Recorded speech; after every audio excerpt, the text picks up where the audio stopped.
Hello,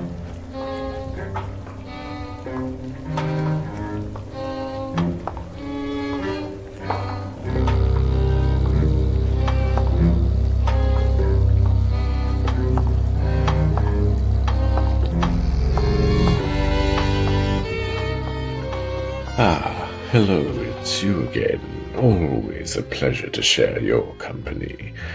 Welcome back to the Gallery of Curiosities. I remain, as always, your humble host, All's Good. I've arranged for a surprise today. You recall the trouble we've been having here at the gallery since that summoning instance following the holidays. Well, Mr. Lee, who runs the martial arts school across the street, offered to send his lion dancers over to help chase off the last of it. Most generous of him. So, if you will just steady this ladder for me, I will hang the firecrackers over the lintel.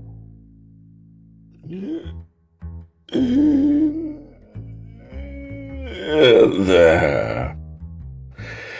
That's got it. Let's hope this dispels the last of those eldritch beasties. This evening's exhibit comes from Ms. Holly Schofield, who travels through time at the rate of 1 second per second. She oscillates between the alternate realities of city and country life, and her stories have appeared in Analog, Lightspeed, Escape Pod, and many other publications throughout the world. You can find her at hollyschofield.wordpress.com. It will be read for us this evening by Mr. Wulf Moon. East Wind in Carrall Street by Holly Schofield. Wang Xin pulled down on a lever, scraping his elbow against the metal framework within the clockwork lion. The lion obediently approached Margie where she stood in his family courtyard. Over and over, he made the lion step forward, then retreat, keeping a light hand on the crucial levers. When Margie shot a guilty look over her shoulder at the brothel behind her, Sheen copied her glance, awkwardly peering upwards through the screening above the lion's broad nose. Margie's aunt was not at the second-story window. He let out his breath. Fully 4 years older, he felt responsible that they not be seen together. Practice time was so short, so he gave all his attention back to the controls, completing the sequence of dance steps, as focused as if he were performing a traditional Chinese lion dance in front of his father's business associates, rather than for the amusement of a 10-year-old white girl. From his cramped spot behind the lion's eyes, he twisted a bamboo rod, snapping the lion's mouth open and closed, imagining the traditional drum beats. As cables tightened, a pulley triggered another line attached to the puffy silk balls mounted on the lion's papier-mâché face. He let the silk decorations waggle a bit. Then he pressed the ceramic spring-loaded button next to his knees, sending the clockwork lion's gears ratcheting noisily. As he pumped his legs in the iron stirrups, the lion's front feet followed suit, dancing a complex jig. Dust billowed up between the gaps in the stirrups, making him cough. He pranced again toward Margie, his knees reaching up around his ears. "Go away, Margie! Go away!" he called out, laughing. Margie giggled and twirled out of his way. "You mean run away, or flee," she called back, eager to improve his English as always. He chased her across the unkempt courtyard, picturing the layers of colorful cotton swaying behind him. This morning's improvements meant the lion's iron framework was now the length of a large horse, fully a dozen sais long. There was nothing like the clockwork line in the city of Vancouver's Chinatown, nor in British Columbia, nor perhaps in all of the Dominion of Canada. despite it being a complete sham. Tomorrow, across Carrall Street at Tech Wu's new bakery, the drummers would play. At first, slow beats, then becoming gradually faster and faster. The crowds would yell encouragement, and as the excitement grew and the lion danced, Sheen would snatch the all-important red envelope of money through the massive lion jaws. And no one would know that it wasn't a true clockwork lion. Shadows crept up the brick wall of his father's grocery store as the afternoon wore on. A dial on the lion's interior panel indicated that the clockwork's energy coil was almost spent. Sheen's arms and legs began to ache from the repeated motions in the confined space. As he sashayed one more time across the yard toward Margie, making the ears wiggle and the beard shimmy, she looked past him toward the grocery, and her eyes grew wide with fear. He stopped in confusion, just as his father's voice rang out. Sheen, Nesho Matya, what? Sheen laboriously turned the line fully around to face his father, hoping the cotton-clad framework would shield Margie's escape. She would need time to climb the fence, and his father blocked the only front exit that led between brick buildings out to Carrall Street. I'm sorry, Father. Why are you practicing out here? The neighbors must not see. His father's village-accented Cantonese harshened in displeasure. Sorry, Baba. The workshop floor is not big enough anymore for the full routine. Sheen let the lion's knees sag, relieved that Baba hadn't caught sight of Margie. His father was simply worried that the clockwork lion would be seen by the neighbors. No one in Chinatown, aside from Sheen and his father, knew that the boy steered the lion from within. In the 2 years since the line had been completed, Sheen's father had convinced the Chinatown Businessmen's Association that the line was truly clockwork run. The scale and complexity of such clockwork had been attempted without success since the start of the Qing dynasty, and his father had quickly grown famous. If the businessmen knew that this line was controlled by a boy pulling levers, they would not pay the $10 fee for an opening good fortune ceremony. Instead, they would hire Li Chan and his brawny son to provide the $2 man-powered version. Since you are already out here, practice the lettuce retrieval ceremony. Grab that maple leaf up there. Shin's father pointed at the woodshed roof, cluttered with twigs and debris. Balance your front legs on the old chicken coop. Yes, Baba. Sheen steered the lion to the dilapidated wooden structure that hugged the woodshed. They hadn't had chickens since Mama had died during childbirth 7 years ago. Now, thistles filled the coop, spilling out the top and sides through wire mesh. Sheen pressed a lever to raise the lion's left foot onto the top corner of the rickety structure, praying to the earth god Dai Ba Gung that the chicken coop could withstand both the lion's and his weight. He knew he'd grown taller since Baba had designed the lion head when he was 12. He was now up to Margie's shoulder, and he must have put on a few gadis of weight too. He almost blurted out that this stunt would be more difficult than placing the lion's front legs on 2 pre-positioned barrels as he would tomorrow. But he bit the words back. Baba would know all that and have factored the risk, like men did. If it was fated to collapse, it would. Sheen clamped his mouth shut, even as the huge lion foot made the top board creak. If he didn't attempt difficult things, Baba would never call him Sheen and treat him like the adult he was. He eased his weight forward, the energy coil unwinding with a squeal. An indicator on the left panel said he had about 10 fun of energy left, just enough to make the lion grab the large green leaf, and dropped down to kneel in front of Baba. The chicken coop creaked again. Thistles rustled. Sheen looked down between his leg stirrups. A wisp of blonde hair was caught among the thistles. More rustling, and blue eyes peered up at him. Hurry up! Baba's voice came from behind, near the grocery's rear door. His father must have stepped back, most likely expecting Sheen to fail and fall. He hadn't seen Margie. In the chicken coop, Margie's eyes filled with tears. The lion weighed as much as 3 men.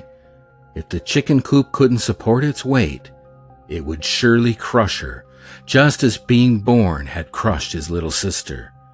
The baby that was to be Sheen's little sister had only lived a few days, not long enough to name. Should he tell Baba that Margie was in the coop and save her life? She could run home. He glanced upward at the building behind. A woman with a mound of hair on her head stood at the brothel window, scanning the alleyway. His father would thrash him with a bamboo stick if he knew about Sheen's friendship with Margie, but that was nothing compared to the beating Margie's aunt would give her for associating with filthy heathens such as himself. Perhaps he could pretend to roll to one side, as if he wasn't in control. Surely the lion made with his father's sturdy workmanship could handle such a fall? But Sheen would bring shame to his ancestors if the controls got smashed and were unable to function for tomorrow's ceremony. Sheen balanced on the left leg for so long, his thigh muscle trembled. He heard his father hawk and spit on the ground in disgust at Sheen's delay. He couldn't crush Margie. He couldn't. Perhaps he could fall to the left, very slowly and gently, controlling the lion's iron spine. He raised the lion's right foot and placed it close, deliberately too close to the left foot. He slowly eased the main lever upwards, arching the lion's spine, placing the center of gravity slightly over the paws. Too much! The lion overbalanced and crashed forward. Sheen quickly threw his body leftward. His head hit iron bars, and the lion hit the ground. He closed his eyes until the dozens of sewn-on bells stopped jingling. It was almost a relief when Baba, still swearing, opened the neck hinges so he could scramble out onto the dirt of the courtyard. The left side of the chicken coop was smashed to bits, loose boards dangling at all angles. Snapped cables littered the ground near the lion. The giant head was crushed and broken in several places. The far end of the chicken coop appeared undamaged, but it was hard to tell. He listened for the rustle of thistles as he helped Baba carry the broken pieces into the grocery-cum-workshop, but heard only the inauspicious caw of a crow. He gave a final look back, the lion's bright, horsehair tail dragging in the dust behind him, but there was nothing to be seen. After a meal of rice and dried salmon, accompanied by unsellable black-edged greens, Sheen crouched on the floor of the workroom. The lion head lay on a workbench, and his father hunched over it, cursing loudly and slamming various hand tools around. The bakery opening would happen at first light. The almanac had been consulted, and it was an auspicious day. The ceremony could not be delayed. Sheen's offers to help were ignored, so he did his evening shop chores, including winding the springs on the little shop heaters needed to ward off the springtime chill. Sheen's failure to do his duty to the family drummed through his head, even as he took pride that his fingers no longer bled during the endless turning of the tiny keys.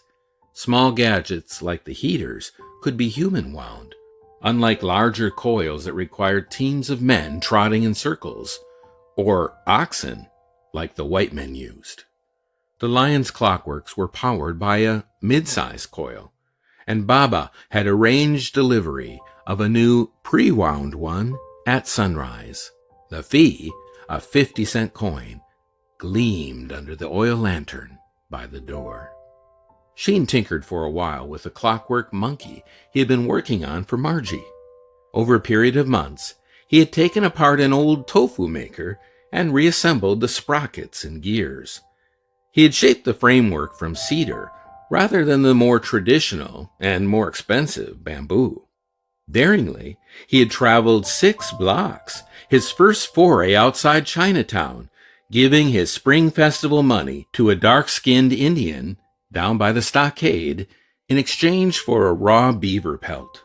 After soaking the skin in an oak stump, he had softened it to a felt-like material that he thought might resemble monkey fur. He had crafted robes and a headband from scraps of Mama's dress that Baba had been using as a window covering. The shade of yellow matched the cover of Sheen's proudest possession, a book of tales about the Monkey King's many journeys. The rebuilt clockwork mechanism functioned well enough to make the monkey wave its hand. However, Sheen wanted to do better. He took a used wax cylinder, its grooves blurred by overuse, and began to cut new and intricate lines with his pocket knife. The day that Margie had shown him the white men's wax cylinders had changed his life. She had snuck him into the whorehouse's laundry room to show him the shoe polishing machine, thinking he would be impressed. Sheen had opened the machine's repair hatch and been appalled at the white man's crude and clumsy clockworks. "Like a beast would expel," he had told her. But he had been fascinated with what had conveyed the wondrously precise instructions to the poorly engineered clockworks. Wax cylinders, each grooved with 1,000 tiny lines. Even the richest Chinese didn't have such marvels.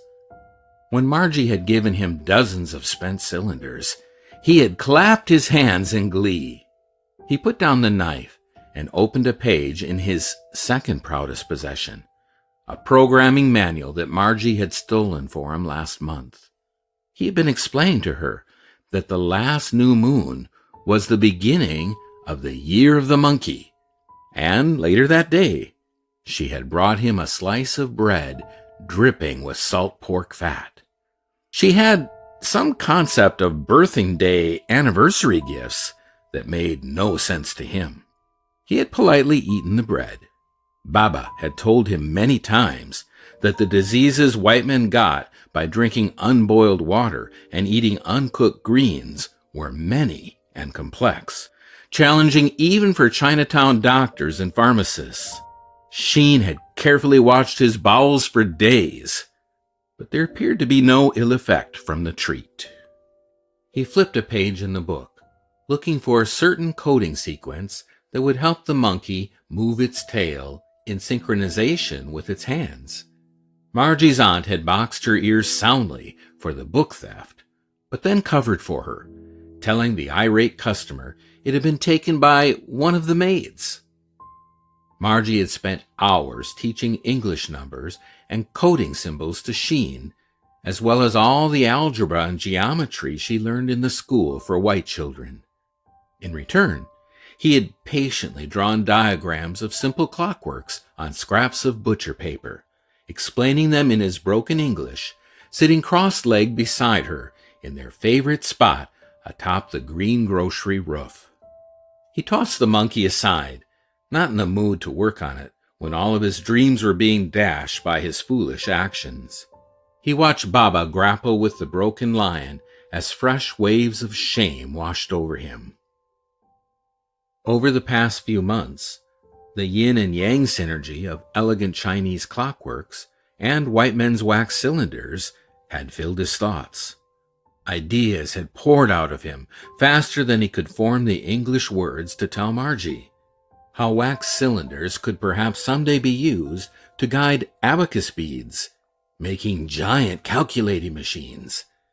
When he was old enough to run Baba's greengrocery, he would investigate such things in the evenings, like men did, much as Baba tinkered nowadays with clockworks.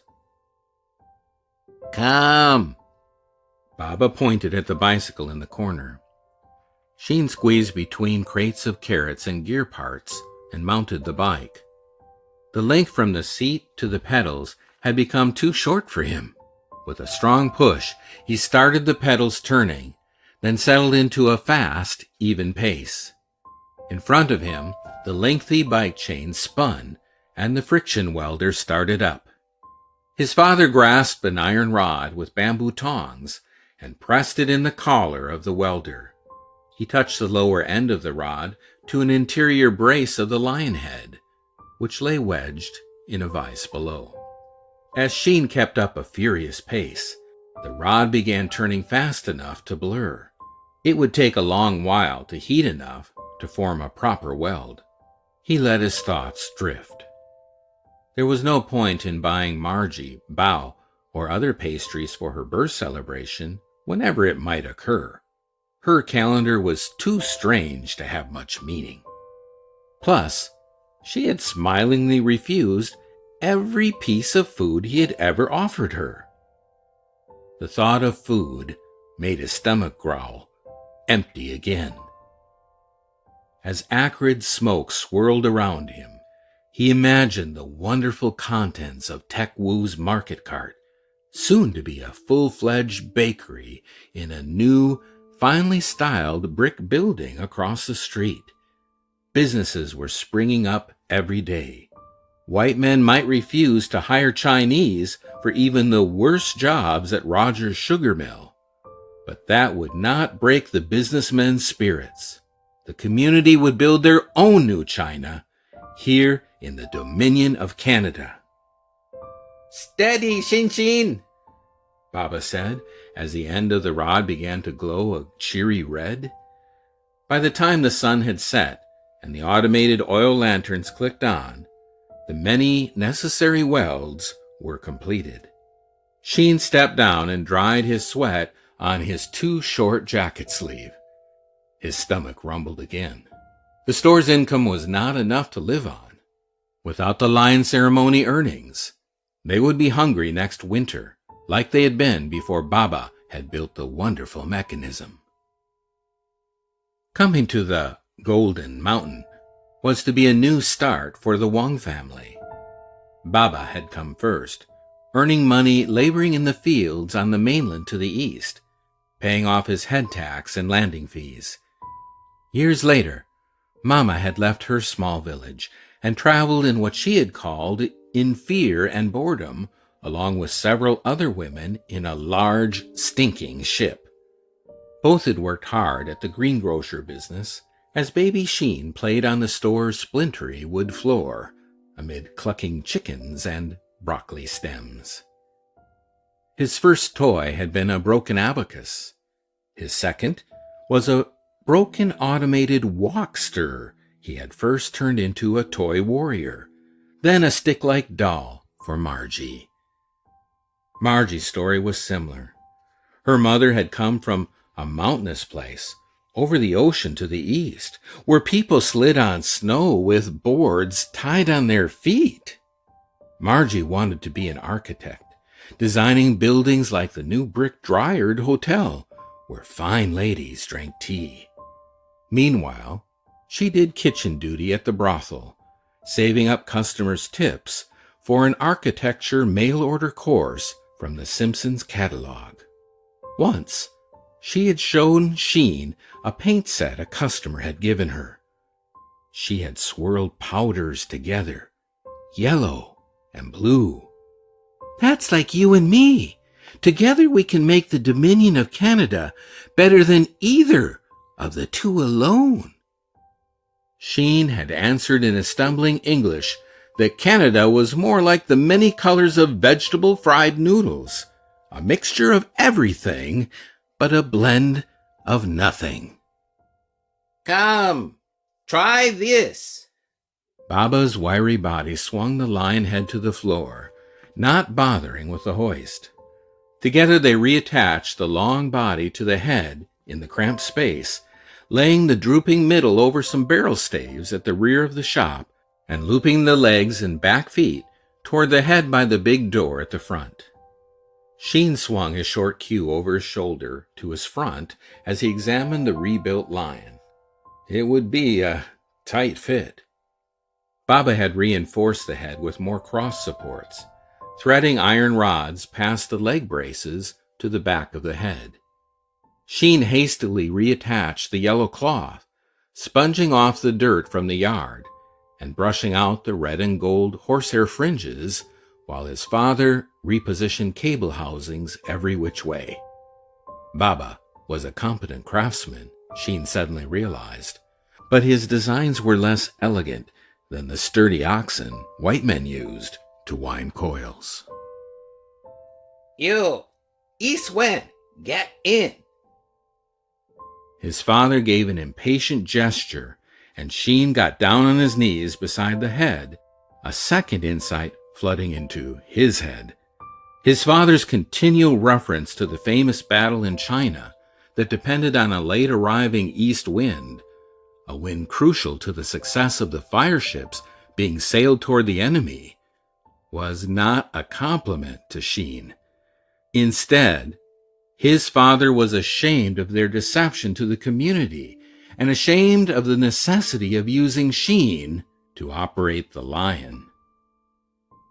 Sheen studied the stern line of his father's mouth. There was no time to dwell on the matter. Sheen bent his head so that Baba could lift the lion head over him. Bowing his head had not been necessary even 3 months ago. He must have grown a full tsun, a hand's breadth, since then. His wrist jutted out from his jacket as he helped lower the lion head over his own.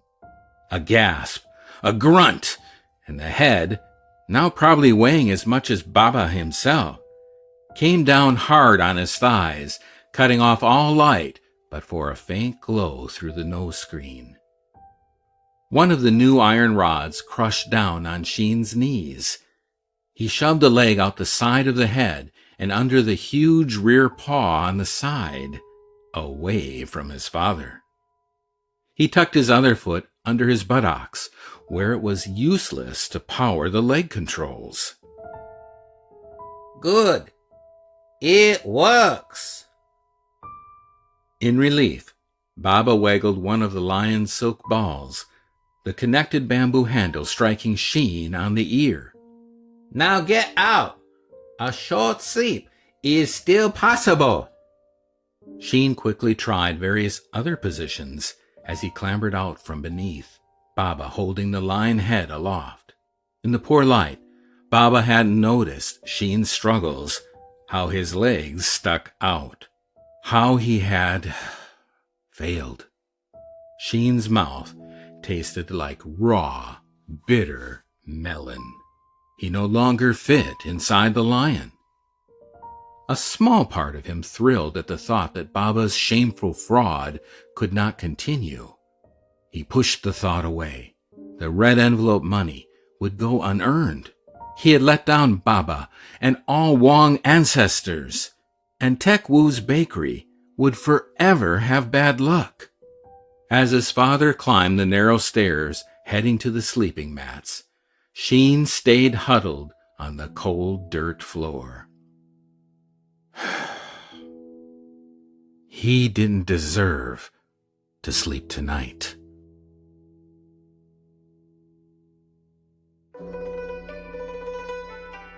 The lion weaved and dodged, as graceful as bamboo in the wind.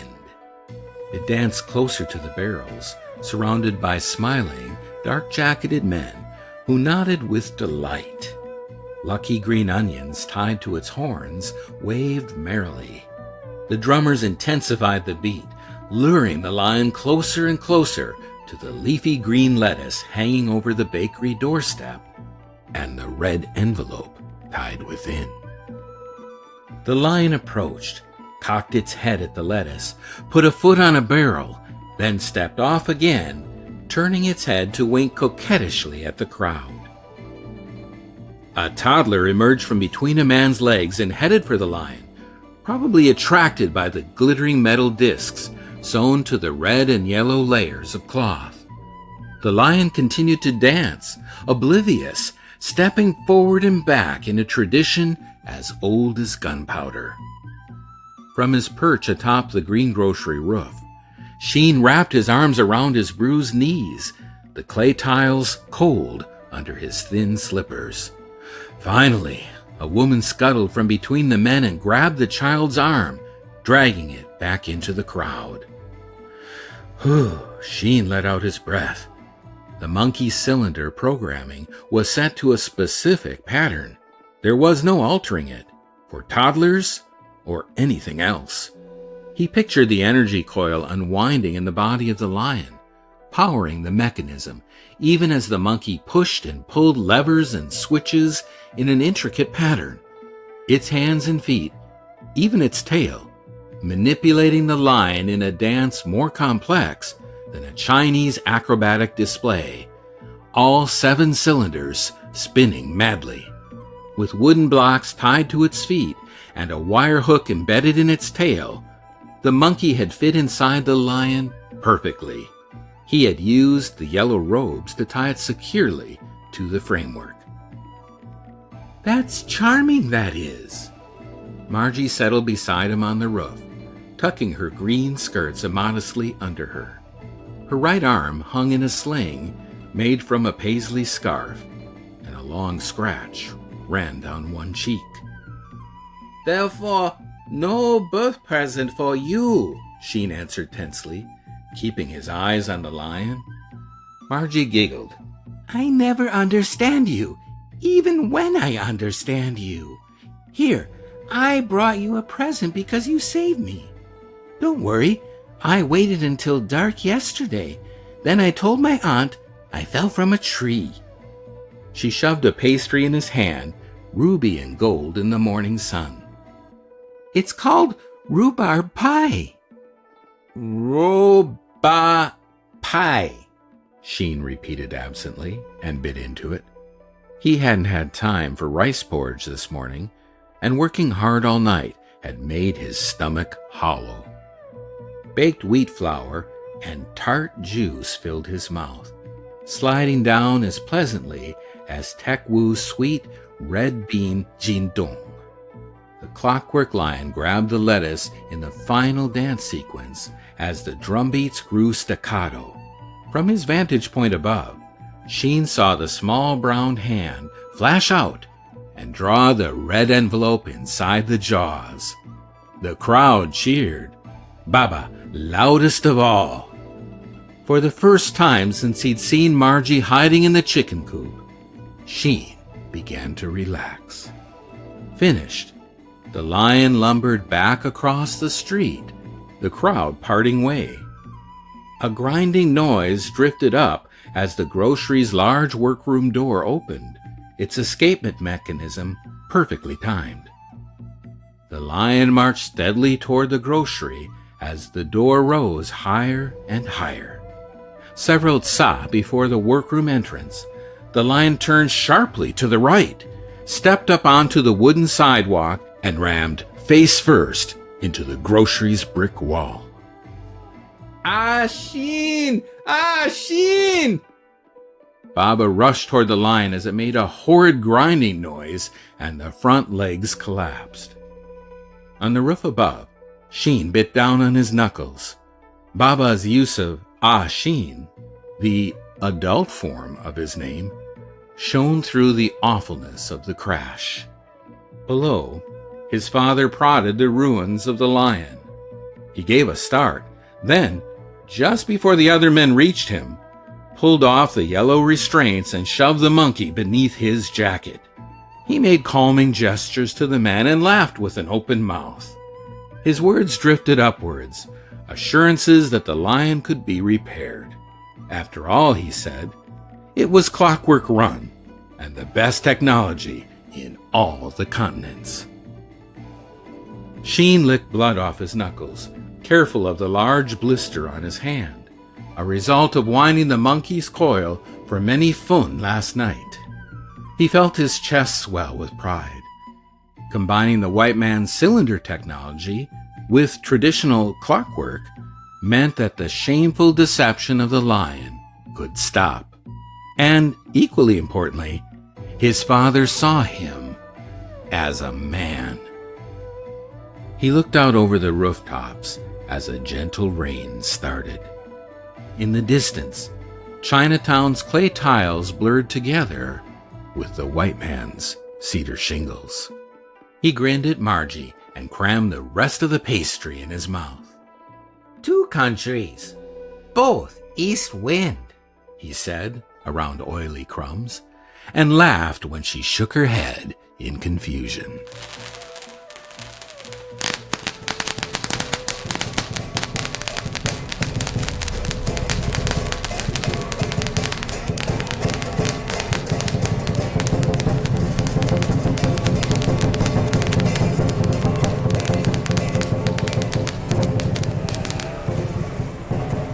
Oh, well done. That should have chased away all the evil spirits for the rest of the year. Year of the Boar, if memory serves, very auspicious for business, I believe. With our ratings, we need all the luck we can get to keep the gallery open. At any rate, this evening's narrator, Wulf Moon, won the Scholastic Writing Awards as a teenager, and won second place in the Writers of the Future contest in 2018. He started his narration career at Third Flatiron, then stumbled upon us, and most recently became the podcast director for Future Science Fiction Digest, where we wish him much success. Well, before you go on your way, may I remind you that we are having a special reading session during the month of June for manuscripts set during the Second World War.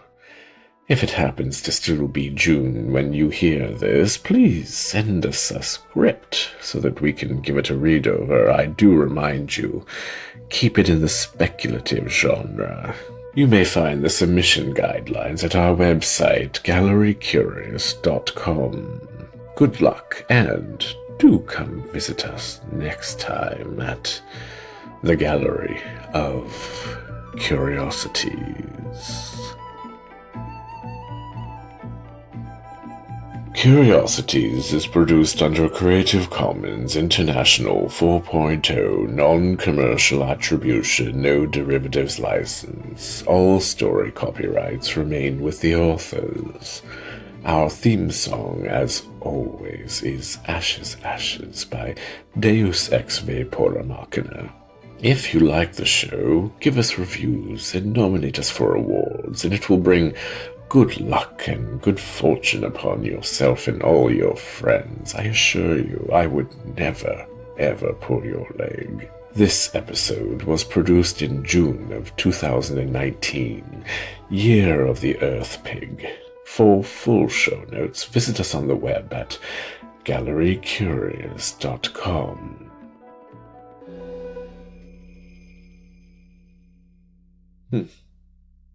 I used to play tambourine in a band called Year of the Earth Pig.